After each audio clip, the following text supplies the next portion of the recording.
So I want to start this off by asking you guys a quick question.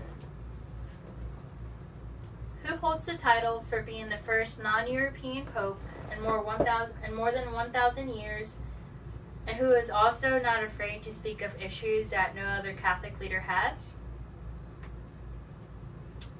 He's Pope Francis. Perhaps you guys have heard of him. His comments on divorce, abortion, and climate change have definitely raised eyebrows, not only in the church, but also across the world.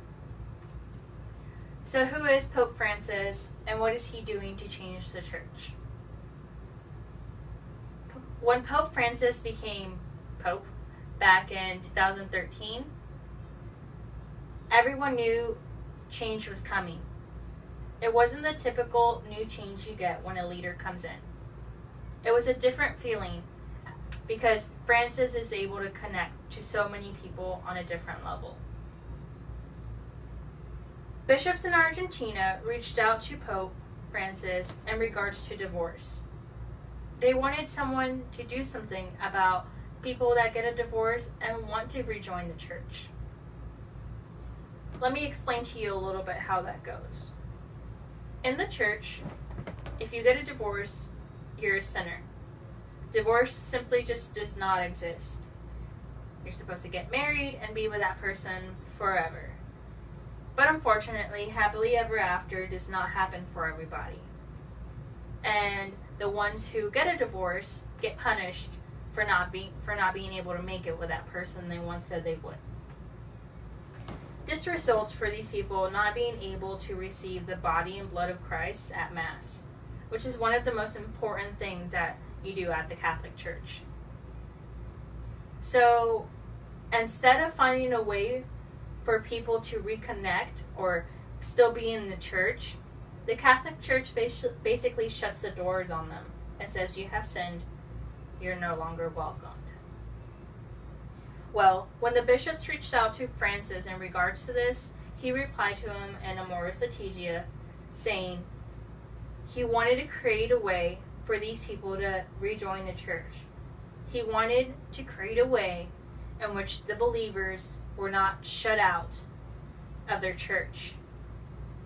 That's basically all what it is. Francis wants everybody to feel welcomed, and that's a huge part.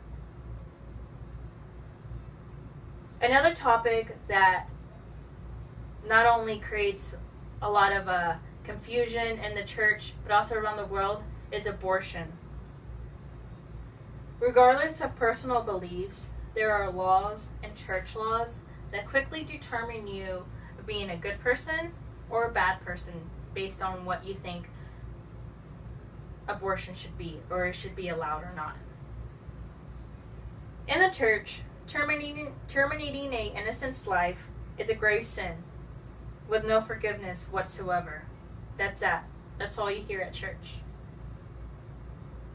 They classified these women as sinners with no forgiveness, and that's the bottom line. Pope Francis raised eyebrows once again when he declared that Catholic priests had the power to forgive abortions.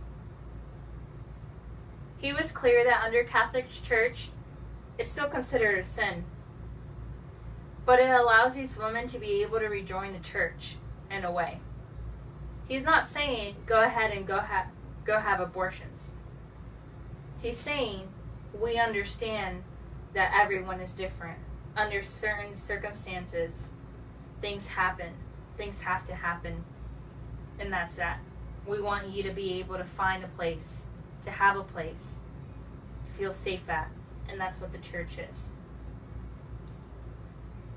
So once again, Pope Francis is not saying it's not a sin. He's saying it is a sin. But we still want you guys to feel welcomed at church. We're not going to shut you guys out. Last but not least is the issue of climate change. Is it wrong for a church leader to talk about this? Normally you would hear this from a nation's leader, such as a president, talk about climate change. But Pope Francis definitely has no problem in explaining what he believes in regards to climate change. As Pope Francis says, and I quote, "Man is stupid. When you don't want to see, you don't see." Referring as, if you do not want to see climate change and see what it truly is and what it's doing to our earth, then you will not see the issue and you will not see what it's doing to our earth. We would have to be blind not to realize that there is something seriously wrong with our planet. Our earth is basically crying out for help lately. Natural disasters, hurricanes, earthquakes.